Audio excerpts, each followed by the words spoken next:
Est-ce qu'on fait du CrossFit? Oui, on fait du CrossFit.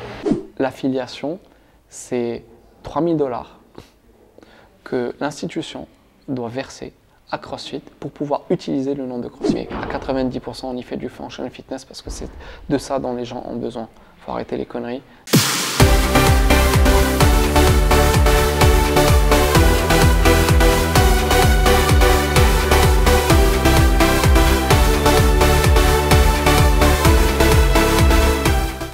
Est-ce qu'on fait du CrossFit? Oui, on fait du CrossFit. Okay. En classe, pour certaines personnes qui ont un minimum de bagages. En functional fitness, pour les gens qui ne veulent pas être dans la compétitivité, qui veulent juste apprendre à mieux bouger, se renforcer musculairement, améliorer leur capacité cardio. Okay. Et pour les gens qui ont un objectif précis, qu'ils soient compétitifs ou non compétitifs, il y a un autre service qui est du individual design, qui est pour ces gens-là, qui est précis, pile poil de gens qui gère exactement ce que ces gens-là veulent faire. Okay. Mais ça, je ne veux pas trop en parler pour l'instant. Alors, maintenant, pour pratiquer du CrossFit, il faut être affilié. Okay. La règle, elle veut ça. C'est quoi l'affiliation? Okay. Une affiliation, c'est le droit d'utiliser le nom CrossFit. Okay. Les gens, ils ne comprennent pas, parce que souvent, parmi les questions, je ne sais pas si tu as remarqué, mais on disait l'affiliation, est-ce que vous êtes affilié, est-ce que machin. Alors, il faut comprendre que cette affiliation, c'est quoi? Ce n'est en aucun cas un gage de qualité. Alors, je le dis, je le répète et je pèse mes mots.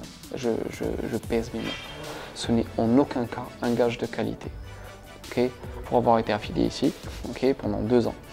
L'affiliation, c'est 3 000 $ que l'institution doit verser à CrossFit pour pouvoir utiliser le nom de CrossFit. Il n'y a ni cahier de charge.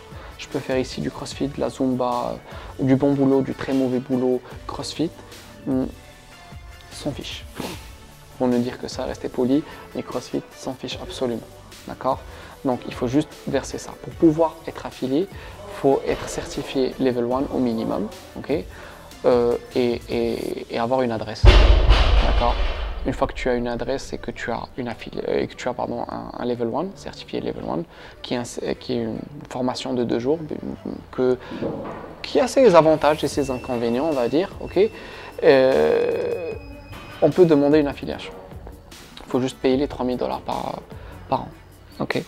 Alors, ça c'est un problème, parce que pour moi, je ne voyais plus l'intérêt de verser cette somme et pour pratiquer un sport, okay, qui est un sport, ou pour entraîner des gens et pour pouvoir dire on fait du CrossFit. Okay. Il y a certaines salles qui refusent de payer cette somme et qui appellent leurs activités cross-training et qui font des trucs, qui font leurs trucs. Okay. Et je trouve ça, je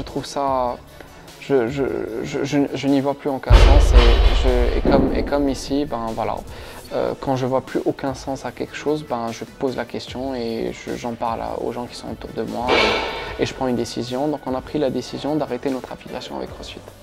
Okay. On a arrêté l'affiliation avec CrossFit. Donc dorénavant, petit à petit, Iron Nation CrossFit In va se transformer en Iron Nation Fitness.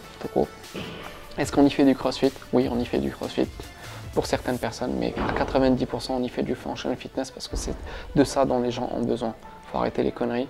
Les gens ont besoin de functional fitness et non pas de CrossFit compétitif. Pour les gens qui ont ce qu'il faut pour faire du CrossFit compétitif, c'est ici que ça se passe. C'est clair et net. Pour moi, c'est ici que ça se passe. D'accord? On bâtit les choses petit à petit. Je suis sûr et certain que sur la scène nationale compétitive CrossFit, on aura notre mot à dire dans les années à venir. On est toujours en train de préparer nos athlètes. Et ces gens-là, on les prépare vraiment. Et quand je dis nos athlètes, c'est peut-être des athlètes amateurs. Mais c'est des gens qui vivent CrossFit, qui mangent CrossFit, qui dorment CrossFit, qui font tout CrossFit, qui sont à fond dedans. Donc ces gens-là, on les aide. Pour les gens qui ont 3 heures de sport, 4 heures maximum de sport à dédier à leur fitness, okay, 3-4 heures à dédier à leur fitness, ces gens-là, ils ont besoin de faire du fitness fonctionnel, ils ont besoin d'apprendre à bouger sur plusieurs plans de mouvement. Et une fois qu'ils ont appris ces plans de mouvement et qu'ils peuvent les exprimer d'une manière claire et nette, ben, on peut les aider à progresser en avant, à aller faire d'autres choses.